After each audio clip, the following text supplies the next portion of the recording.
Bueno, creo que ya estáis todos. Bueno, pues volveros a dar las gracias por llenar la sala otra vez, porque yo pensaba que con Abercrombie dando charla justo a la vez más o menos, aquí no iba a haber nadie, así que la verdad es que es como muy guay que haya tanta gente. Si hay gente aquí que ayer se quedó fuera, pues me hace mucha ilusión, porque me supo increíblemente mal que hubiese gente que se quedase fuera, incluso habiendo hecho un montón de cola. O sea, era algo que no me esperaba. Así que os doy las gracias otra vez. Y como tenemos 40 minutos, pues vamos a ir al lío. Entonces, ayer hablamos de la influencia de Tolkien la influencia del mundo nórdico en la obra de Tolkien. Hoy vamos a presentar mi libro, La huella vikinga. No sé si os lo habéis leído ya, si lo tenéis, espero. Si os lo habéis leído, espero que os haya gustado. Si no os lo habéis leído, espero que después de esta charla os entre ganas de leeroslo. Pero como a mí las presentaciones del libro, más como al uso, solo hablar del libro, no me acaban de entusiasmar demasiado. Creo que es más guay si lo que hacemos es un poco analizar por qué tenemos la idea que tenemos de los vikingos, cuando en realidad los vikingos no son nada de eso, entre comillas. Entonces, bueno, ¿por qué he titulado esto que es un vikingo sin casco con cuernos? Pues porque, y esta anécdota, si me habéis visto o oído dar otras charlas, igual os la conocéis. Yo cuando empecé a hacer divulgación, más que divulgación, cuando empecé a investigar, me abrí redes sociales y cuando gané mis primeros 1000 seguidores en una red social, que a mí me parecía una barbaridad y es una auténtica mierda, pero yo que sé, de ilusiones se vive y a mí me parecían muchísimos seguidores, le pedí a mi madre hacer un sorteo, porque estaba muy de moda hacer sorteos entonces, y le pedí que me hiciese un peluche vikingo para el ganador o la ganadora del sorteo. Mi madre se lee todo lo que hago. Mi madre sabe que los vikingos son de una forma, no son de otra. Me hizo una muñeca vikinga increíble, o sea, con sus broches ovales, con sus fíbulas, con su todo. Y de repente cuando me la entrega, veo que le ha puesto un casco con cuernos. Claro, y dije, ostras, mamá, pero tú te lo sabes, ¿no? Y me dijo, ya mira, pero es que si no le pongo un casco con cuernos, cuando lo suba a mi web, porque ya tenía una web de cosas de costura, me dice, es que no va a saber nadie que soy un vikingo. Claro, no sé si lo habías planteado nunca, pero si a lo mejor mucha gente que no está absolutamente nada familiarizada con los vikingos a nivel histórico se encuentra un personaje real en una peli o en una serie, en un libro, en una foto, ¿cuántos sabrían o cuántas sabrían que eso era un vikingo? Entonces, a mí esta frase, que fue hace 10 años, me ha dejado como resonando durante mucho tiempo. Y cuando me ofrecieron escribir un libro con Roca, dije, ostras, a mí lo que me gusta de los vikingos, aparte de estudiarlos a nivel histórico, es ver cómo los cogemos y cómo los interpretamos y los reanalizamos y los cambiamos y los moldeamos en productos de la cultura popular. Pelis, series, libros, Viking metal, lo que queráis. Porque en el fondo yo soy historiadora, yo soy investigadora, yo soy divulgadora en redes sociales, soy escritora, pero yo seguramente, como muchos de vosotros, y que si no, ahora levantáis la mano, ¿cuántos llegasteis a los vikingos por una peli, una serie, un videojuego, una canción de Viking metal? ¿Son manos arriba? Vale, entonces, ¿esos vikingos se parecían a lo que son los vikingos de verdad?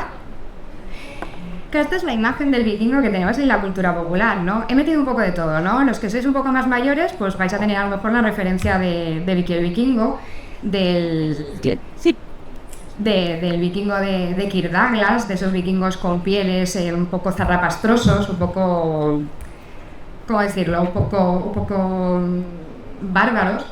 Pero los que sois más jóvenes, o los que estáis muy dentro del tema y habéis seguido pues viendo todo tipo de cosas, a lo mejor la imagen que tenéis de los vikingos, o que teníais hasta que os habéis reencontrado con ellos a nivel histórico, es la imagen de Ragnar Lodbrok. Porque todos queremos ser Ragnar Lodbrok, quiero decir, será hacer histórico, pero mola un montón. Que, a ver, las cosas como son. O si pensamos en Thor, pensamos en Chris Hemsworth, que la verdad es que como Thor es imbatible, pero real, tampoco es, lo vais a ver. Entonces, si este es el vikingo de la cultura popular, este es el vikingo histórico, el arqueológico, que se parece como un huevo a una castaña. Ni los colores, ni las formas, por lo que sea, cuando se deciden representar vikingos en la cultura popular en todo tipo de productos, pues igual algunas cosas sí las hacemos históricas, pero por lo que sea el vestuario no es una cosa que nos interese demasiado. Cuando a mí encontrarme un vikingo vestido de rosa, la verdad es que me fascina bastante. Y si os leéis el libro descubriréis que si un vikingo se hubiese podido vestir de rosa frigopié, lo habría preferido a vestirse de color negro. ¿Vale? Entonces, claro, estos son vikingos históricos. Tampoco es que se vistiesen todos igual. Aquí os he puesto una imagen. Los de este lado más a la izquierda son más estilo occidental, los de la derecha son más estilo oriental, pero en líneas generales, aunque tenían moda y era diversa, bueno, esto es la pinta que habrían tenido los vikingos y las vikingas. Y si os fijáis en las anteriores imágenes, os he puesto sobre todo fotos de tíos, porque en el fondo cuando pensamos en vikingos y cuando hemos visto vikingos en la cultura popular, hasta hace muy poquito la imagen era de tíos, las mujeres salían muy poquito. Por eso vais a ver que en esta charla no hay casi mujeres, que no es porque yo me las haya dejado, en el libro las vais a tener a montones, pero es que es verdad que hasta hace poquito la imagen del vikingo era muy masculina. Entonces, claro, ¿qué es un vikingo? Pues yo siempre hago la misma comparación. Cuando pensamos en vikingos, mucha gente piensa en ellos como si dijésemos españoles, romanos, egipcios, griegos, como si fuesen un ente homogéneo, una nación, un pueblo, incluso una cultura.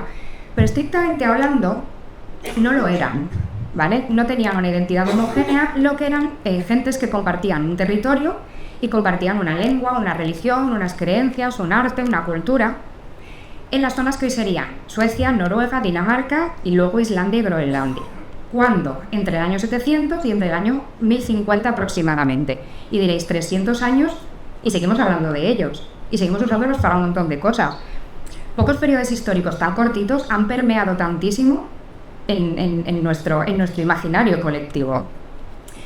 Pero claro, si yo os digo que en realidad los vikingos, vosotros a lo mejor os los imagináis como piratas, como saqueadores, como lo que sale en las pelis, lo que sale en las series, el saqueo, la guerra, en realidad los vikingos, la mayoría eran granjeros, comerciantes y artesanos, o granjeras, comerciantes y artesanas. ¿Qué pasa? ¿Por qué les llamamos vikingos o por qué aparecen los vikingos? Pues porque a finales del siglo VIII en Escandinavia se da un fenómeno muy concreto que no se había producido antes. No es que cambien demasiado las cosas, van a seguir, a partir del año 750, creen en lo mismo, viven igual, comen igual, hablan lo mismo, pero se dedican a hacer una cosa que no habían hecho hasta el momento, que es saquear. Y por eso los conocemos, y no les vamos a quitar ni un ápice de lo que hicieron, que es saquearon, y saquearon muchísimo.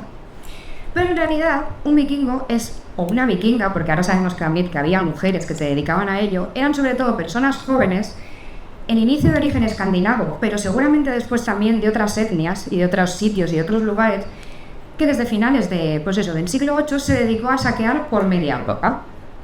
Pero en realidad la mayoría del año eran granjeros, comerciantes y artesanos. A mí me gusta pensar en vikingos como una especie de Grand Tour o un Erasmus, un año sabático, de esa gente joven que decía: ay, es que no tengo ni un chavo porque aquí se vive fatal, se come fatal, se cultiva fatal, todo fatal. Si me voy por ahí un añito, saqueo todo lo que pilla mi pavo, pero total, esto está lleno de monjes que no tienen esto nada ubicado, nada controlado, y vuelvo a mi granja, ahí, ricachón, poderoso, resultón, me caso con una buena moza o con un buen mozo, ya de aquí tiro para adelante y el resto de mi vida, que tampoco va a ser tan larga, la voy a vivir bastante interesante. Entonces, claro, en realidad el vikingo es un oficio, no es una identidad ni una etnia, era una actividad. Y la gente no es que fuese vikingo, sino que la gente hacía de vikingo, o más concretamente la gente se iba por ahí a hacer el vikingo. Pero como leí en un artículo súper interesante mientras investigaba para escribir La huella vikinga, y me encantó la frase, si tuviésemos que decir algo súper acertado de la era vikinga, podríamos decir que fue la edad de oro del porquero escandinavo. Porque ningún porquero y ningún granjero en Escandinavia tuvo un contexto más favorable para hacerse rico ni antes ni después. Porque luego, evidentemente, los primeros saqueos te pillan desprevenido, el resto ya no, y aquello pues con el tiempo dejó de ser tan lucrativo y sobre todo tan fácil. Entonces, claro, ¿qué ha pasado, no? ¿Qué ha pasado de esta gente a lo otro? ¿Qué ha pasado por en medio? Pues como me vais a oír decir muchas veces, el siglo XIX tiene la culpa de todo. Es verdad que se lo pusieron fácil al siglo XIX, ¿no? Vamos a ver, pero en realidad todo esto es un producto y un constructo histórico del siglo XIX. ¿Qué pasa? Vamos a ir como por partes, así muy resumidamente. Los vikingos hicieron muchas cosas, granjeros, comerciantes, saqueadores, escultores, lo que queráis, pero escribir no. Escribieron muy poco. alguna piedra rúnica, con algunas inscripciones, que son muy interesantes y tienen tienen una información que a nivel arqueológico e histórico es muy interesante, pero son muy sucintas. Es como que su propia existencia no parecía despertarles el interés de cómo despertó en otros pueblos, de escribir un montón sobre ellos y pues echarse florecitas. La mayoría de lo que sabemos de los vikingos en cuanto a fuentes principales, en cuanto a fuentes contemporáneas a ellos, son cosas que escribieron otros. Y claro, cuando tú te encuentras con los vikingos, porque vienen a saquearte el monasterio, igual lo que vas a escribir en tu diario, en esa crónica que a lo mejor escriben los monjes al final del día, pues no es, y vinieron unos señores majísimos que nos trajeron regalos y tal, no, es como vinieron unos tíos que no sabemos de dónde han salido, con una cultura que no nos suena de nada, me han arrasado aquí el campo, me he quedado sin monjes y se han llevado la cruz y el relicario. Y claro, a estos monjes les gustaba como embellecer mucho las cosas. Entonces, claro, tenemos por una parte eso, aquellos que se los encontraron en contexto bélico, pues no nos han dejado una información muy agraciada sobre ellos. Pero luego, por ejemplo, los vikingos en contextos comerciales también se encontraron con gente. Y si lo otro eran las crónicas, sobre todo cristianas, las crónicas árabes son muy interesantes porque, claro, se los encuentran en otro contexto. Pero es que encima los árabes, claro, se encuentran con una gente que a nivel fisionómico son muy distintos a ellos. Y, por ejemplo, tenemos muy pocas fuentes, pero algunas muy interesantes porque, claro, te escribe el señor árabe. Me he encontrado con una tropa de tíos que son rubios y altos y guapísimos, unos ojos azules fantásticos, un poco guarros porque no se bañan, ¿no? Pero están bien. Y, claro, de ahí ya nos van saliendo mitos, porque, claro, no todos los vikingos eran así, pero claro, si te lo escribe un árabe y es la única fuente que tienes de su contacto sobre ellos, pues tú das por sentado que a lo mejor todos los vikingos eran así, o que todos los vikingos saqueaban. Total, que en el año 1050 sacaban a la vikinga y de los vikingos no se acuerda nadie. Pero unos siglos después, en Islandia se da un fenómeno muy loco, que es el de la literatura nórdica medieval. A los islandeses les da por escribir, pero a lo loco. Un sistema de escritura, o sea, un tipo de literatura súper elaborada, súper complicada. Si tenéis la oportunidad de leer sagas en algún momento, yo os la recomiendo porque es como leerte el Juego de Tronos del siglo XIII. Es muy, muy guay. Hay hostias, violencia, traiciones, cuernos. O sea, es como una telenovela del siglo XIII. Pero claro, está ambientada mucha de esta novela, o sea, mucha de esta literatura está ambientada en época vikinga. Pero claro, escrita 300 años después del final de la era vikinga por gente cristiana sobre todo, y sobre todo con un fin principal que no tenemos que perder nunca de vista, que es que la literatura nórdica medieval es, como dice su propio nombre, literatura. Puedes inspirarte en eventos históricos, puedes inspirarte en cosas históricas, pero que pasaron hace 300 años y por el medio te vas a inventar un montón de cosas. Entonces la imagen que tenemos de ellos es muy heroica. Si habéis leído sagas o si habéis tenido contacto con la literatura nórdica medieval, no te está contando el que hacía la gente en su granja plantando colinabos, te está contando lo que hacía aquel señor que se fue a saquear un territorio súper lejos. Entonces ya tenemos como una segunda capa de información sobre los vikingos muy centrada solo en ese saqueo, en la heroicidad, en el vikingo como el señor pues como muy fornido, muy poderoso que se va por ahí de saqueo, de comercio y demás. Se acaba la literatura nórdica medieval porque es como fenómeno, pues tiene su subida y su bajada, y de los vikingos no se vuelve a acordar nadie, ¿no? Es como van así como en oleadas. Pero ¿qué pasa? En los siglos XVI y XVII, en los territorios escandinavos pasa una cosa, que es que se convierten al protestantismo. La reforma protestante en los territorios escandinavos implica que toda esa herencia cultural católica y latina que han ido, digamos que construyendo durante los últimos siglos ya no les sirve. Tienen que buscar una nueva cultura, unas nuevas raíces. Y, bueno, pues evidentemente en Escandinavia, si uno mira para atrás, ¿qué se va a encontrar? Pues va a llegar en el vikingo. Y van a decir, pues mira, vamos a empezar a construir nuestra nueva identidad cultural en base a esto. ¿Pero con qué fuentes? Pues con las de las sagas. ¿Y qué nos cuentan las sagas de los vikingos? Pues que eran saqueadores, piratas, fantásticos, fabulosos, un portento, súper nobles, todo ese... vais pillando, ¿no? Todo se va asentando ese pozo todo el rato que va dando vueltas sobre lo mismo, de el vikingo como héroe, el vikingo como gran explorador, gran salvaje y demás. Pero esto no sé, esto te podría haber quedado así, pero es que resulta que llega el siglo XVIII y XIX y llegan ilustración, romanticismo y nacionalismo, y no solo van a ser los escandinavos los que empiecen a buscar sus raíces. Muchos otros países, Alemania, Inglaterra, bueno, en realidad todos, porque España también lo hizo, lo que pasa es que nosotros no buscamos a los vikingos, nos fuimos a la Reconquista, nos fuimos a los íberos y nos fuimos a otras cosas. Pero es muy curioso porque en lugares como pues Inglaterra, Alemania o incluso Estados Unidos, en el siglo XIX les dio por mirar atrás y creerse vikingos también, ligarse con los vikingos. claro, se empezó a traducir toda la literatura en Escandinavia en el siglo XVI y XVII. Lo que se había hecho había sido recopilar toda esa literatura nórdica medieval y empezar pues a transcribirla a los idiomas nórdicos modernos. Al final las sagas, pues aquí hay una cosa, ahí hay otra cosa, hay 37 versiones de la misma saga que tiene 3 finales diferentes, ¿no? Lo que hicieron fue poner un poquito de orden. Entonces llegaron sobre todo los ingleses en el siglo XVIII y XIX y dijeron, ¿cómo me flipa esto? Nosotros, que somos en verdad primos hermanos de los vikingos, o sea, somos lo guay de Europa, porque claro, pensad que la gente se quería ligar a los vikingos en ese momento de la historia porque lo que está esperando a nivel científico es el racismo científico que te está diciendo que la mejor raza que hay es la raza aria, la raza blanca del norte de Europa. Entonces, claro, todo el mundo que pueda va a buscar en su pasado un poquito de sangre nórdica para decir, no, nosotros somos la élite de Europa. En algunos casos solo nos echamos unos jajas, como por ejemplo si lo leéis en el libro, en el caso de Estados Unidos, pero hay otros casos como el caso de Alemania, que no vamos a profundizar porque todos sabemos lo que pasó cuando empezaron a pensar ciertas cosas y acabaron haciendo ciertas cosas. Total, que al final los vikingos en el siglo XIX pasa una cosa súper curiosa, y es que si en el siglo VIII habían conquistado Europa y parte del mundo, en el siglo XIX van a volver a hacer lo mismo, van a volver a conquistar Europa. La literatura nórdica medieval se va a empezar a traducir a un montón de idiomas, se van a empezar a escribir sagas autóctonas, los ingleses van a empezar a escribir su propia narrativa heroica.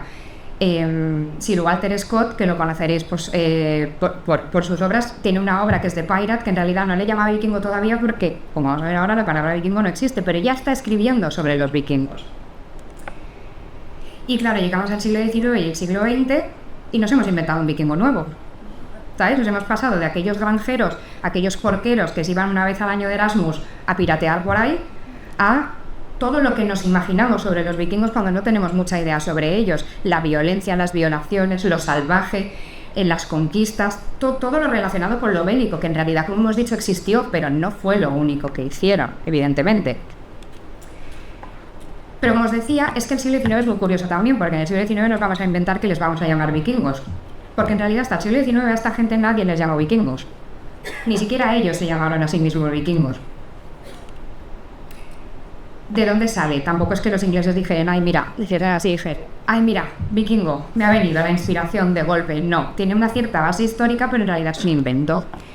Las fuentes nórdicas solo nos muestran dos sustantivos, o sea, hay dos palabras que tienen cierto parecido o que nos retrotraen a ellos. Tenemos dos expresiones, que es ir de vikingo o hacer el vikingo, que sí que nos las hemos encontrado en alguna piedra rúnica. Pero en realidad no sabemos exactamente a qué se referían con eso de hacer el vikingo. En el contexto en el que está escrita la piedra rúnica se puede llegar a interpretar que podría ser algo así como que ellos habían viajado al extranjero. Pensad que las piedras rúnicas son muy de rollo. Y fulanito de tal erigió esta piedra para conmemorar a fulanito de tal que se fue a no sé dónde y se murió por el camino. Porque muchas, claro, al final muchas son como panegíricos, ¿no? Son como pues, en honor a algún muerto.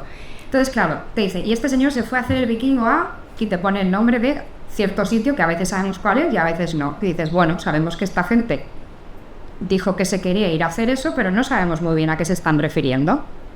Y luego sí que tenemos otro sustantivo masculino que parece que lo que quiere decir es que alguien que se dedicaba a estas actividades de saqueo o de comercio. Pero si os fijáis, la palabra siempre, o la expresión siempre hace referencia a lo mismo.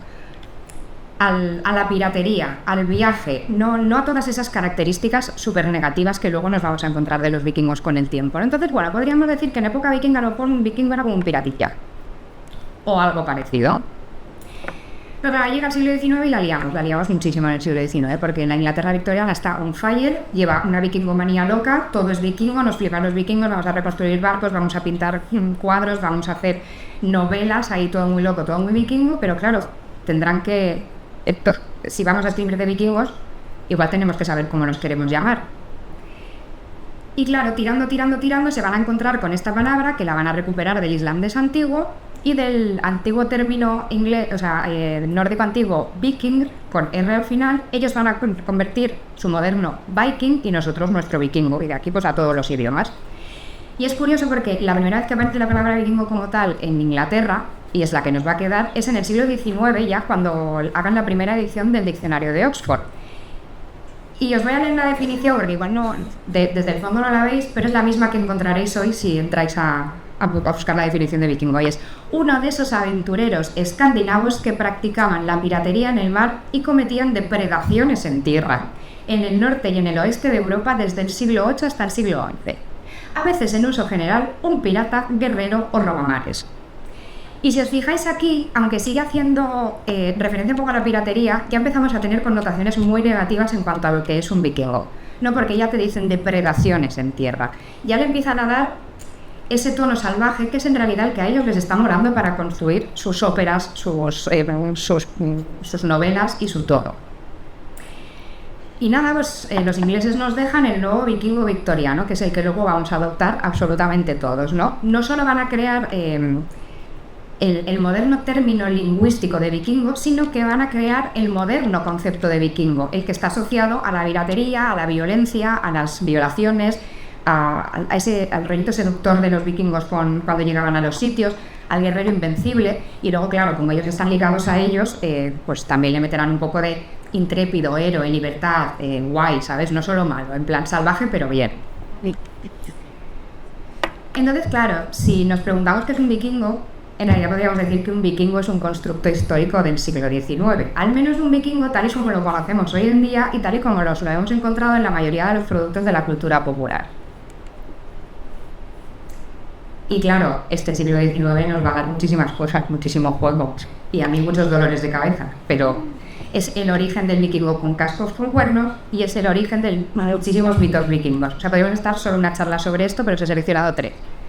El conocidísimo casco con cuernos, pero también es el momento en el que aparece el mito del águila de sangre o el mito de beber en cráneos humanos.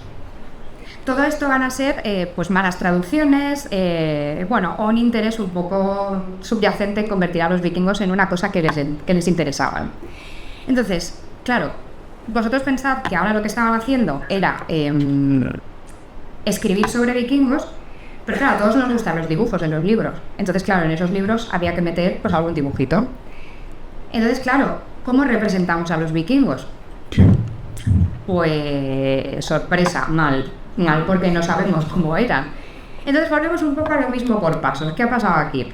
Pues en época vikinga tenemos muy poca arqueología que nos represente a los vikingos. O sea, veis aquí pues un señor con un gorrito. Estos son las cosas estas doradas que veis, son unas cositas, son unas plaquitas de oro que tienen igual 3 o 4 centímetros de altura, son diminutas, o sea, a nivel filigrana es espectacular. Y bueno, podemos intentar identificar un poco cómo iban vestidos a través de estas cosas, pero tenemos muy poca arqueología, y sobre todo en el siglo XIX teníamos muy poca arqueología para saber cómo funcionaban o cómo eran. En época medieval y posmedieval, cuando esa literatura nórdica en Escandinavia empieza a recopilarse, pues deciden representarlos como peña de la época. Es como yo no sé cómo es un vikingo, pues lo voy a vestir como yo creo que es, o sea, como me he visto yo.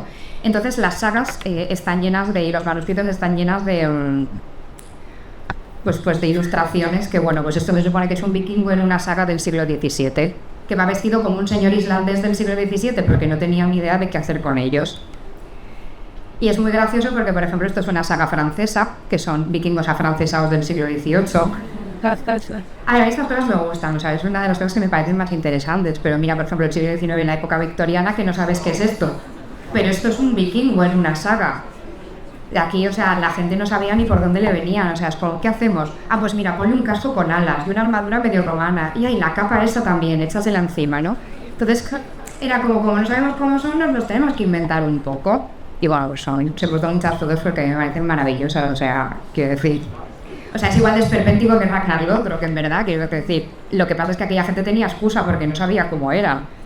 Luego, por ejemplo, si os fijáis en los barcos, como no se habían descubierto todavía los restos arqueológicos ni del barco de Oseberg ni del de Gokstad, por ejemplo, pues un barco, venga, ponle velas, dale velas, que parezca como uno del siglo XV, si total da igual, ¿no? Entonces, claro, es como todo muy esperpéntico, de, ay, mira, a mí píntamelo como un caballero del siglo XV con la armadura completa. Y bueno, pues iban haciendo lo que podían.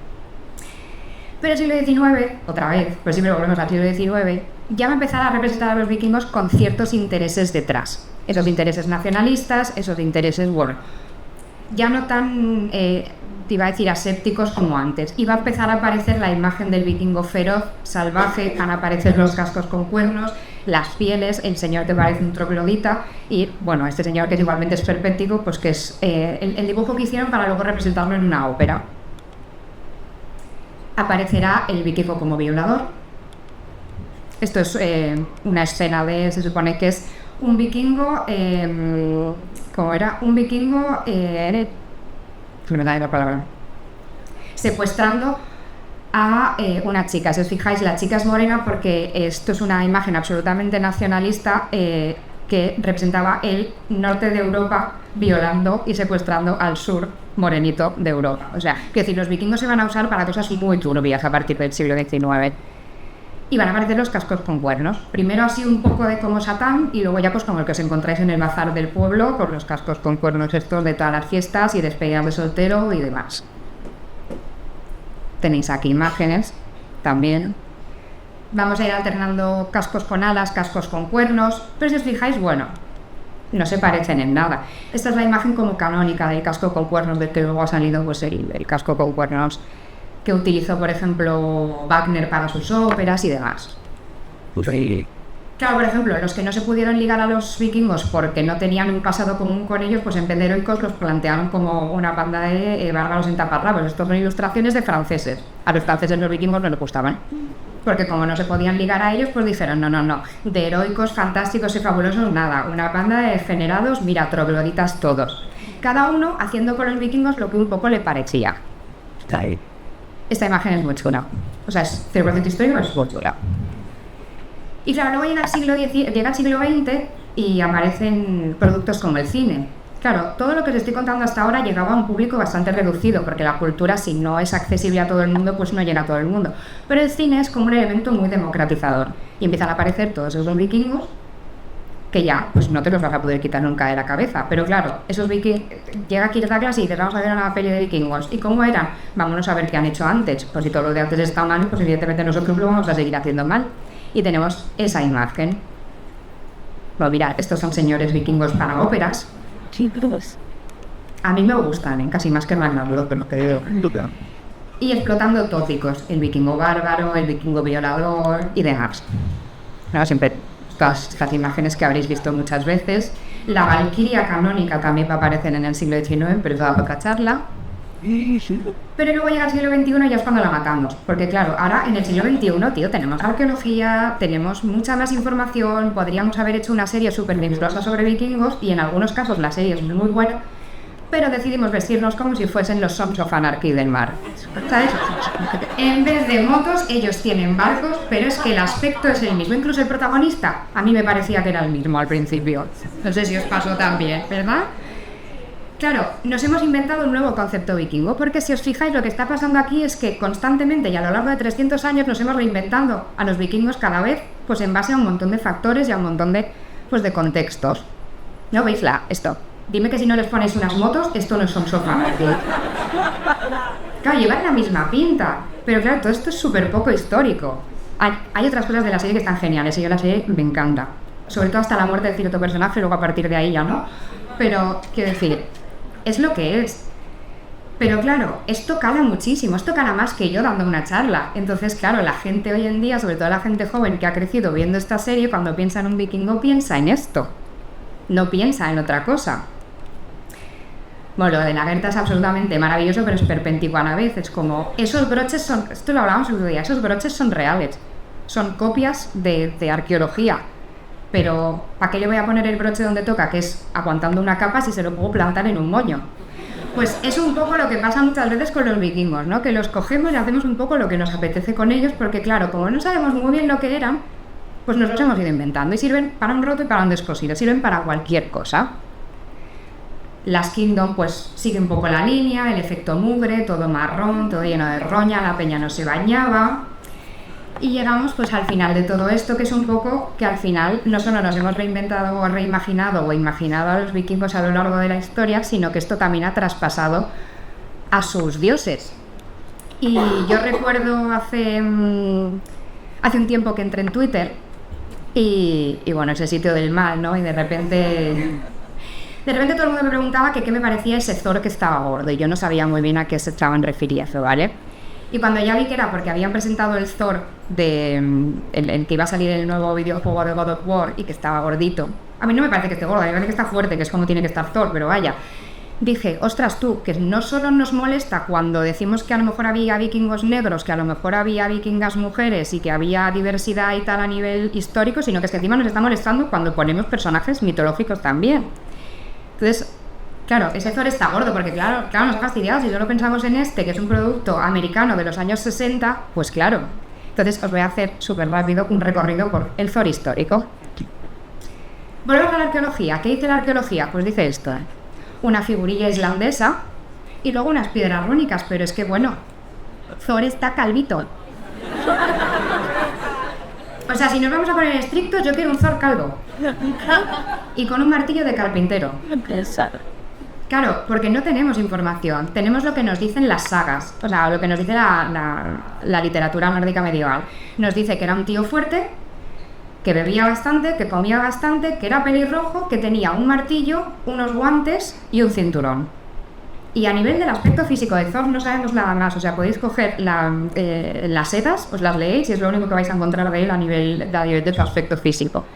Entonces, claro, va a pasar lo mismo. En el siglo XVII los van a retratar pues como peña del siglo XVII. Este es Thor en un manuscrito islandés del siglo XVII-XVIII, pues como un señor islandés. El siglo XIX los va a como nacionalizar y reinventar un poco. Ya es ese Thor poderoso que lucha contra los enemigos de Europa. Y os podéis imaginar en el siglo XIX en ciertos sitios quiénes eran los enemigos de Europa.